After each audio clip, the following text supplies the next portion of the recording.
Zelensky en Allemagne. La quête d'armes s'intensifie pour contrer la Russie. Au lieu de chercher à promouvoir la paix et un cessez-le-feu, le président ukrainien, en visite en Allemagne, a plutôt réclamé plus d'armes aux Occidentaux pour pouvoir vaincre la Russie. Yes, we are grateful. Grateful very much for every support package that is provided to Ukraine from you, from your countries. But we need more weapons to drive Russian forces off our land, and especially in the Donetsk region. We need to have this long-range capability not only on the occupied territory of Ukraine, but also on the Russian territory. Yes, so that Russia is motivated to seek peace. En pleine tournée diplomatique, Zelensky fait une escale cruciale en Allemagne avant de rejoindre l'Italie. Son message est clair. Pas de cessez-le-feu, mais plus d'armes. Face à une Russie qui redouble d'intensité dans ses frappes, le président ukrainien appelle ses alliés occidentaux à renforcer leur soutien militaire pour l'aider à triompher. Lors d'une réunion avec Lloyd Austin, le secrétaire d'État américain, une nouvelle aide colossale de 250 millions $, a été annoncée, tandis que Berlin, deuxième pilier du soutien à Kiev après Washington, s'engage à livrer des missiles supplémentaires. Wir werden 12 moderne Panzerhaubitzen vom Typ 2000 an die Ukraine liefern und zwar 6 davon noch in diesem Jahr und weitere 6 im nächsten Jahr, Gesamtvolumen 150 Millionen €. Zelensky se veut rassurant, mais la grande question reste en suspens. Kiev aura-t-elle l'autorisation d'utiliser des missiles longues portés sur le territoire russe, une décision qui divise les pays occidentaux, tandis que l'Ukraine espère que ces armes arriveront rapidement sur le front pour contrer l'agression. La course contre la montre est lancée. Nous avons un invité spécial aujourd'hui, le président Zelensky. Merci Monsieur Austin pour l'invitation et votre leadership dans le format Rammstein et pour le travail avec nos partenaires.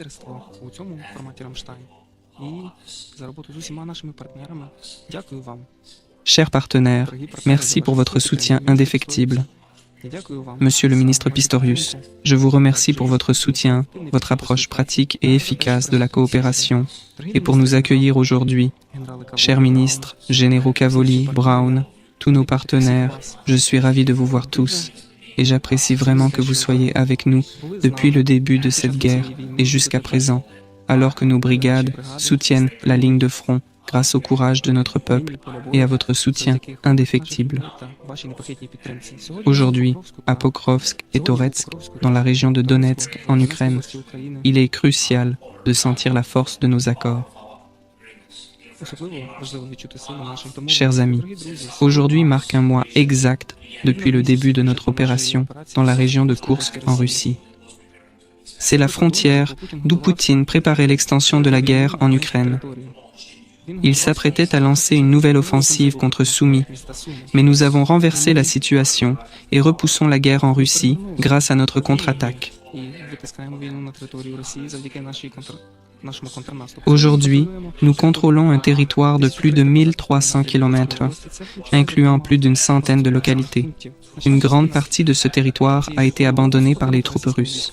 Ils ont fui en voyant nos forces approcher. Bien sûr, une part importante a été prise lors de combats. Depuis le début de notre opération il y a un mois, les Russes ont perdu environ 600 soldats tués et blessés, rien que dans la région de Koursk, ainsi que des dizaines de milliers ailleurs sur le front. Grâce à nos actions, il n'y a plus de menace d'une nouvelle offensive russe contre Soumy, comme en mai, quand Poutine a attaqué Kharkiv. On constate aussi des changements globaux. Dans cette guerre, Poutine a révélé ses vrais intérêts. Ça devrait être clair pour ceux qui pensent encore qu'il se bat pour protéger son peuple ou sa sécurité. Pendant notre avancée à Koursk, l'armée russe poursuit ses offensives en Ukraine. Les plus compétentes unités russes étant de l'occupation dans la région de Donetsk. C'est un choix clair de Moscou. Poutine veut plus occuper l'Ukraine qu'assurer la sécurité de la Russie. Il ne se soucie ni du peuple ni du territoire russe. Il veut juste s'emparer d'un maximum de nos terres et de nos villes, autant que possible. Deuxièmement, Poutine a déjà versé tant de sang versé. Les lignes rouges russes échouent. On doit garder notre morale haute pour nos valeurs communes.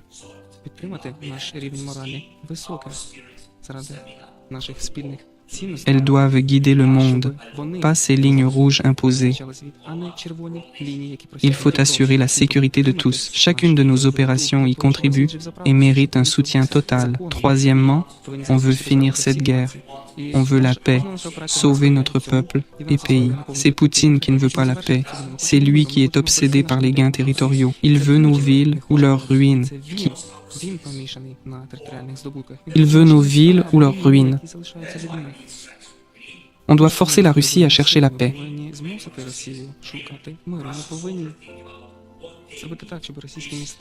Que les Russes choisissent la paix ou Poutine. C'est réaliste de les pousser vers la paix. Chers amis, je vais dire quelques mots. En public, puis sans la presse, on travaille avec peu d'armes, on est très reconnaissant pour chaque aide donnée à l'Ukraine, de vous, de vos pays, mais on a besoin de plus d'armes pour repousser les Russes de nos territoires, surtout de la région de Donetsk.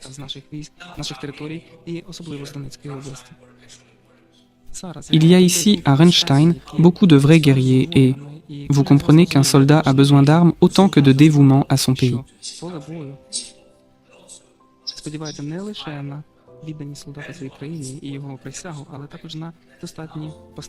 Voilà pourquoi il est crucial que chaque aide annoncée soit rapidement opérationnelle sur le front, sans délai. Les combats dans la région de Donetsk en dépendent. Si Poutine n'obtient rien là-bas, il n'obtiendra rien nulle part ailleurs. Je remercie nos partenaires pour les décisions importantes prises au sommet de l'OTAN à Washington sur la défense aérienne de l'Ukraine.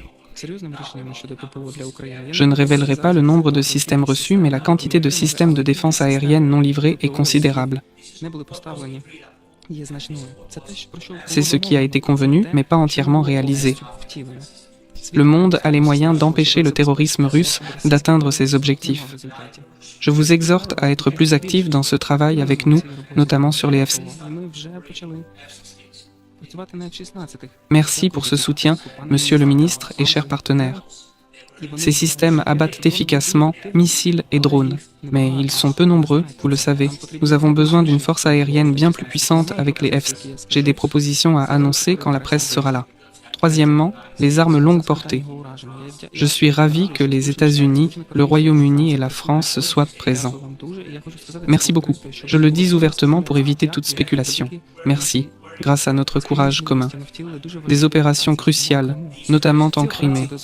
Elles ont sécurisé la mer Noire et relancé nos exportations alimentaires. On entend que votre politique d'armes longue portée n'a pas changé, mais on voit des changements avec les ATACMS, Storm Shadow et Scalp, et un manque de missiles et de coopération. Cela concerne même notre territoire occupé par la Russie, y compris la Crimée. Nous pensons que c'est injuste. On a besoin de ces armes longue portée, pas seulement en Ukraine occupée, mais aussi en Russie, pour la pousser à chercher la paix.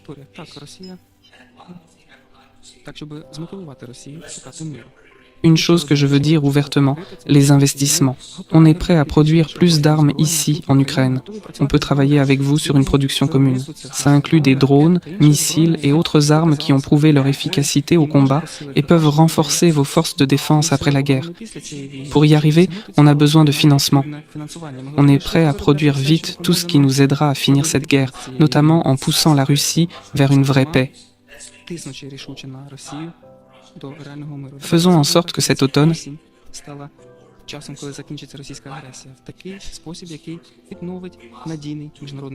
on doit le faire. Encore merci pour votre soutien. Merci beaucoup, Monsieur le ministre, pour l'invitation. Gloire à l'Ukraine.